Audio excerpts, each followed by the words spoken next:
మాధవిలత పైన వివాదాస్పద వ్యాఖ్యలు చేశారు జేసీ రెడ్డి. అయితే జేసీ వర్సెస్ మాధవిలత వివాదంలో రాయలసీమలోని అనంతపురంలోని తాడిపత్రిలో జేసీ బ్రదర్స్ కు రాజకీయంగా ప్రత్యేక పలుకుపడి ఉంది. అందులోనే జేసీ బ్రదర్స్ లో చిన్నవాడైన జేసీ ప్రభాకర్ రెడ్డి రాజకీయంగా దూకుడు ఎక్కువ. ఎదుటివారు ఎంతటి వారైనా తగ్గేదేలే అంటూ వారిని విరుచుకుపడుతూ ఉంటారు. తాజాగా ఈయన బీజేపీ నేత నటి మాధవిలత పైన అనరాని పరుష పదజాలంతో వాడిన మరోసారి వార్తలు వ్యక్తిగతంగా నిలిచారు.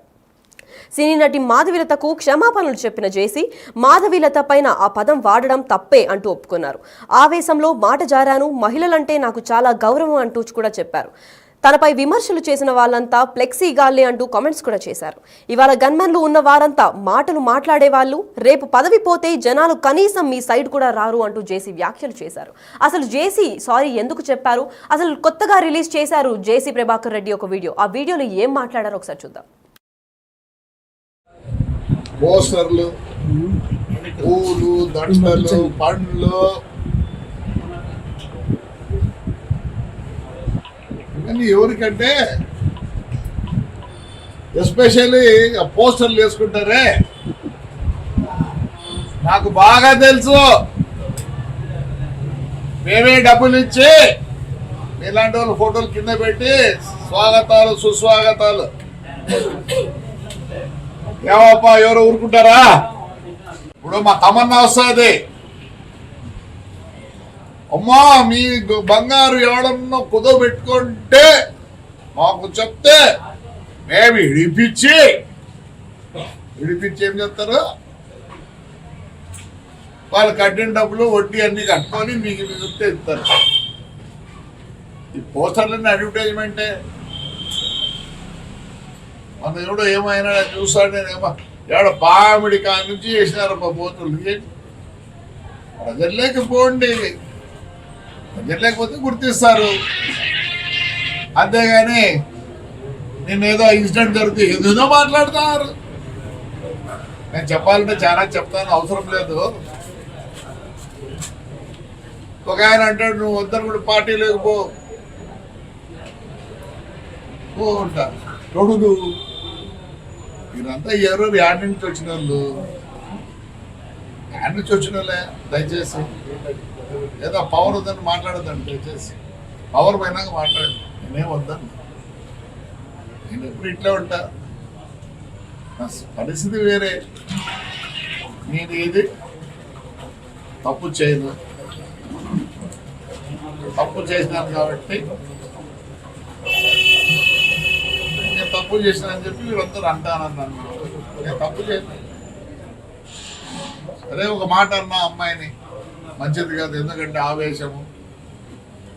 ఇక so I apologize that girl whoever it is. She బతుకు తెరువు ఉంటుంది పాపం, మంచిది కాదు. స్లిప్ ఆఫ్ మై టంగ్ అనుకోండి. కానీ రాజకీయ నాయకులు వద్దరు మాట్లాడతారు చూడే, ఎట్లంటే మాట్లాడతాడు, మంచిది కాదు. మీకెప్పుడు పూలు పండ్లు ఒక ఆయన మాట్లాడతాడు, ఆయన కథ చాలా ఉంది. సత్యసాయి వాటర్ వర్క్, దాని మీద నేను స్ట్రైక్ చేస్తా. ప్రజల సొమ్మని ఏమనంటే మేము ఇప్పుడు చేసుకోవాలన్నా కష్టపడి పని చేయి. నీకు రాజకీయం ఎట్లయిందంటే ఏదో భరణి ఏదో తగులుతుంది, ఆ పార్టీ నా పార్టీలు ఉంటే నాయకులు అవుతారు. Those who are with the public, వాడికి అడ్వర్టైజ్మెంట్ అవసరం లేదు, అవసరం లేదు. రైట్. అయితే జేసీ వర్సెస్ మాధవిలత. ఆంధ్రప్రదేశ్లో భారతీయ జనతా పార్టీ, తెలుగుదేశం పార్టీ, జనసేన పార్టీల కూటమిగా ప్రభుత్వాన్ని ఏర్పాటు చేశాయి. పైకి పొత్తులున్నా లోన మాత్రం ఒకే పార్టీపై మరొకరు కత్తులు దూస్తూనే ఉన్నారు. ఈ నేపథ్యంలో బీజేపీ నేత యాక్ట్రెస్ మాధవిలత చేసిన ఓ వీడియోపై అనంతపురం డీటీపీ నేత జేసీ ప్రభాకర్ రెడ్డి కారు కూతలు కూశారు. ఆమెకు ఏకంగా ప్రాస్టిట్యూట్ గా పిలిచి అవమానపరిచారు. అసలు ఈ గొడవ ఎందుకు మొదలైంది, ఎక్కడ మొదలైంది? న్యూ ఇయర్ సందర్భంగా తెలంగాణ, ఆంధ్రప్రదేశ్లలో పురుషులతో పాటు ఆడవాళ్లు ఎక్కువగా న్యూ ఇయర్ వేడుకల్లో పాల్గొంటున్నారు అని చెప్పి యూజువల్ గానే మాధవిలత ఆల్రెడీ ఎప్పుడు జరుగుతున్న ఈ సంఘటనల పైన స్పందిస్తూ ఉంటుంది. యూట్యూబ్ ఇంకా ఇన్స్టాగ్రామ్లో తన హ్యాండిల్స్ ద్వారా తిను సొసైటీలో జరుగుతున్న అన్యాయాల్ని అడ్రస్ చేస్తూ ఉంటారు. అయితే ఇదే నేపథ్యంలో న్యూ ఇయర్లో జేసీ రెడ్డి అసలు ఒక గ్రాండ్ ఈవెంట్ చేశారు. దానిపైన ఒక స్పందించి అసలు తాడిపత్రి జేసీ కుటుంబం పైన కొన్ని వ్యాఖ్యలు చేసి అక్కడ గాంజా కొట్టే పురుషులు ఎక్కువగా ఉంటారు, పనికిమాలిన ఎదవలు కూడా ఉంటారు, పోకిరి బ్యాచ్ అంతా ఉంటారు, 31st నైట్ అక్కడ ఫ్రీ మందు ఫ్రీ ఫుడ్ అని చెప్పి మహిళలకి ఇంట్రడ్యూస్ చేస్తారు, మహిళలు మాత్రం వెళ్ళకూడదు అని సూచించారు.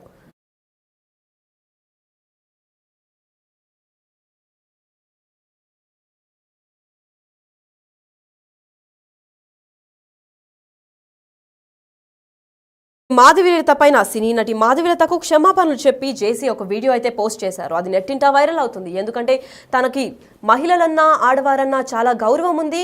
తను టంగ్ స్లిప్ అయి నోరు జారి ఒక పొరపాటున ఒక వ్యాఖ్యం చేశారు. సో దాన్ని ఎవరిని ఉద్దేశించినది కాదు అని చెప్పి ఒక సారీ చెప్తూ వీడియో రిలీజ్ చేశారు. అసలు దీని అన్నిటికీ కారణం January 1 జరిగిన ఆ గొడవేనా? అసలు మాధవిలత పెట్టిన పోస్టే దీని అన్నిటికీ కారణమా? అసలు వీళ్ళిద్దరి మధ్య అసలు వివాదం నెలకొనడానికి అసలు ఏంటి? వీళ్ళకి ఏమైనా వ్యక్తిగతంగా ఏమైనా శత్రుత్వం ఉందా? అసలు ఈ గొడవంతా అంతటికీ కారణం ఎక్కడుంది? అసలు దీనికి స్టార్టింగ్ పాయింట్ ఎక్కడ? అసలు వీళ్ళిద్దరితో గొడవ ఎక్కడ స్టార్ట్ అయిందో ఒకసారి చూద్దాం. అందరికీ